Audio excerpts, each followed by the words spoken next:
Jesus has given us quite a few things that we know at the end of times, the signs, and he says, learn this lesson from the fig tree. As soon as its twigs get tender and its leaves come out, you know that summer is near. He gives quite a lot of things in the Bible, signs that we need to watch out for. And he says, then he's going to come.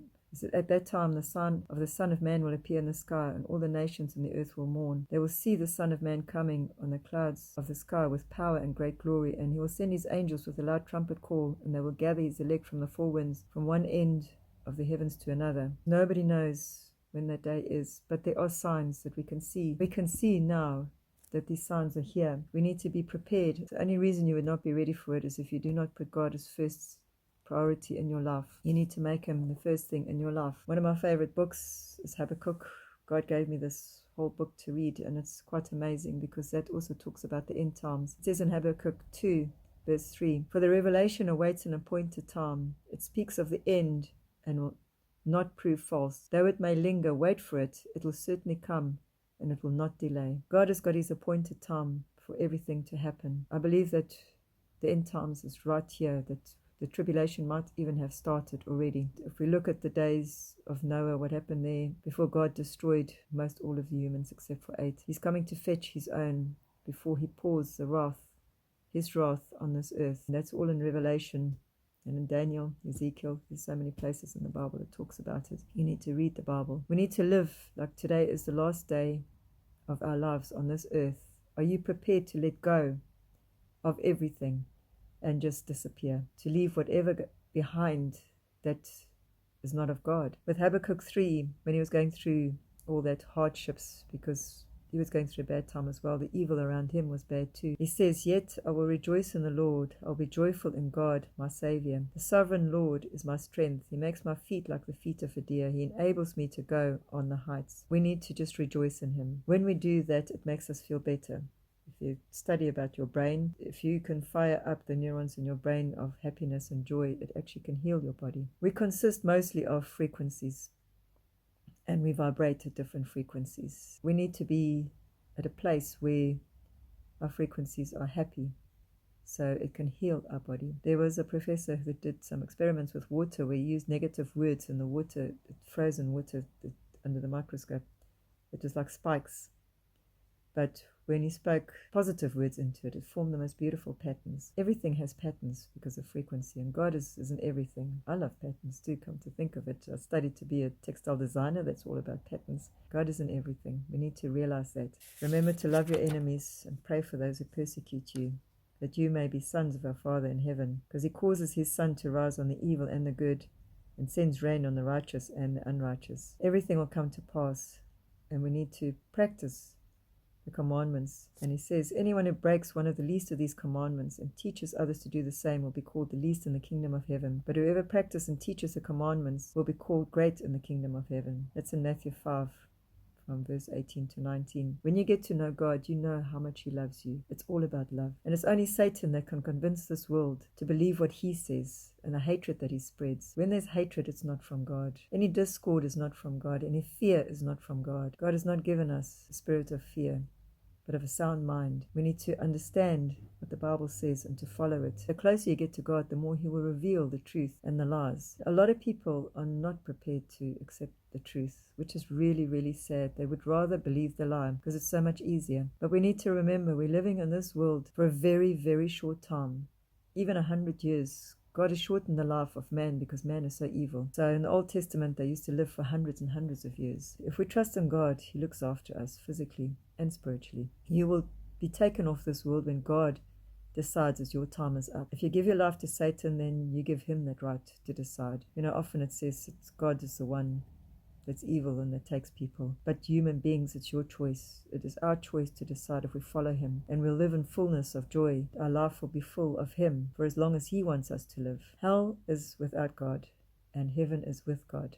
Wherever that is. We do not understand. We try to understand what it is, but there's a lot of videos out, people that died and come back and have said things, but a lot of it, I don't know if I believe it is from God. There might be some that are, but remember, Satan is a very good imitator. He could control your mind as well. Just make sure that God is the most important thing in your life and that you follow him. And if you follow this world, then you're following Satan, because he is the prince, the ruler of this world at the moment. Whatever the world is teaching you and telling you at this very moment is not from God. Be very aware of that. Even with science, they don't know a lot of things. They don't even know what sound is. They don't know what gravity is. Everything is frequencies. But to this moment, science points out that everything is frequencies. I don't know how true that is, but I can believe that everything vibrates at a different frequency. We know when we listen to music, and if it's certain frequencies, it can make us happy. Other frequencies, it can actually make us fearful and scared or angry. The same when we look at colors. Colors are actually frequencies. They come in different wavelengths. So it's like a frequency. Green apparently calms us down. Red is the color of anger. Everybody in this whole world agrees to that. How weird is that? So green calms you down. And what did God create? Nature, the color green. We are governed by these frequencies, and we must make sure that we surround ourselves with the right frequencies, and also not to believe everything that this world is telling us at the moment, because it's not the truth. I was talking to God about these frequencies, because even we vibrate in frequencies. And this is most probably why some people are attracted to other people, because they can sense the frequencies. We cannot see them. I do often wonder at what frequency I do vibrate myself. What do I show? It says we are the light of the world. God is light. In Revelation it says there will be no light, there will be no sun or moon at the end.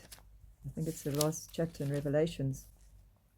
It says the city does not need the sun or the moon to shine on it, for the glory of God gives it light, and the Lamb, which is Jesus, is the lamp. The nations will walk by its light, and the kings of the earth will bring their splendor unto it. He will come in, and God's light will just light up everything. The foundations of the city, this is the new Jerusalem that God's bringing down after everything has happened. So after Armageddon, and he's going to make a new world on earth. The first foundation was jasper, second, so it gives it all to you. So 12 gates were 12 pearls, each gate made of a single pearl. And the great street of the city was of pure gold, like transparent glass. They have now realized that actually pure gold is transparent. So when Jesus comes, he is the light, and he will light everything. There won't be any light. And that is what God's presence is. And the closer you get to him, it says we are the light of the world. We will shine. The frequencies within us will shine. As I was walking on this road, it was dark. It wasn't pitch black, but it was dark enough for me to, when I was walking, when cars came behind me, the light would shine actually before they come, because cars' light is quite strong. So I would just step aside on the side so the car can come past, and then I would back into the road because there's no other place to walk. 2 cars came past and I stepped aside, and then there was another light behind me and I stepped aside because I had my earphones on listening to music. I saw this light coming. It's like everything starts lighting up. So I thought, oh, another car. So I step aside. I don't even bother to turn around because I know when this light comes, it must be a car. And when I stepped aside, I turned to see the car. No car. Okay, that's weird. Get down. Carry on walking. Another car came past. You see the light. And then I saw the light again and I stepped aside and I looked. There was no car.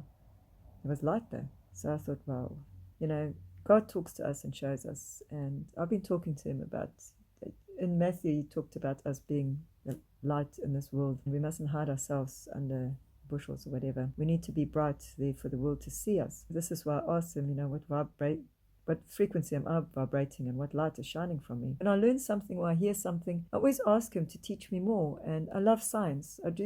I love it. God is the greatest scientist in the whole entire universe because he created everything. He knows everything about the science out there. Anyway, I was walking and it happened about 3 times, this light behind me with no car. And then I realized it's the glory of God because God's been talking to me about his glory. It's a brilliant light that shines from him. As I walked around the corner, I actually saw my shadow. Normally I walk with the light myself, but I decided that particular day not to do that. This is when I saw this light, and then I realized it's God's glory. It was so bright behind me that I could see my shadow in front of me. It was just an amazing moment between God and myself because he revealed his glory to me. The closer you get to him, the more he does, because I look for God in everything. God just showed me that he's with me. Psalm 112 verse 4, it says, even in darkness light dawns for the upright. It was dawn at that moment when I was walking. That light was there to show me that he is happy with where I am. God does favor you.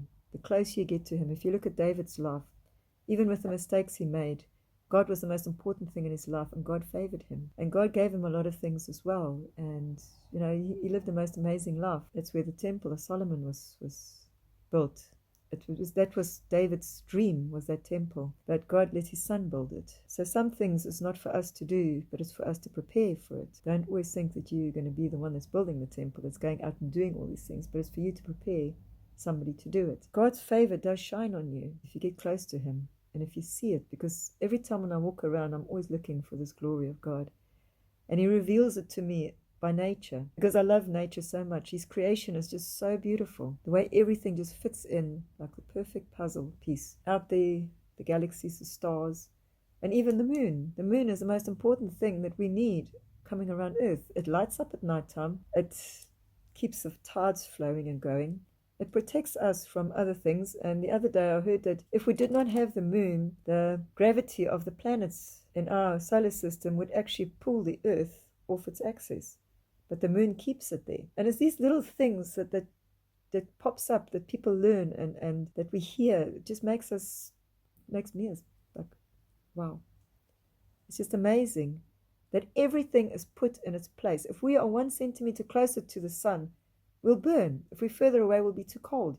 We are in that what they call the Goldilocks zone, exactly where we need to be, away from the sun, the moon, everything. God created it. It cannot happen by chance. There's no way in a million years that these things can happen by chance. It is created by a mind. And that's what our minds do. We create things. A book cannot just happen by itself. We have to write it and print it and create it. In this world, God created it. And it's done by his mind, by his frequencies. He uses words. And when he speaks those words, it is frequencies. And yet people don't know what sound is. If we didn't have an ear to hear it, you wouldn't hear it. We can't hear, but everything around us, if science is true, vibrates and has a frequency. But we can only hear certain frequencies. I mean, animals can hear things that we can't.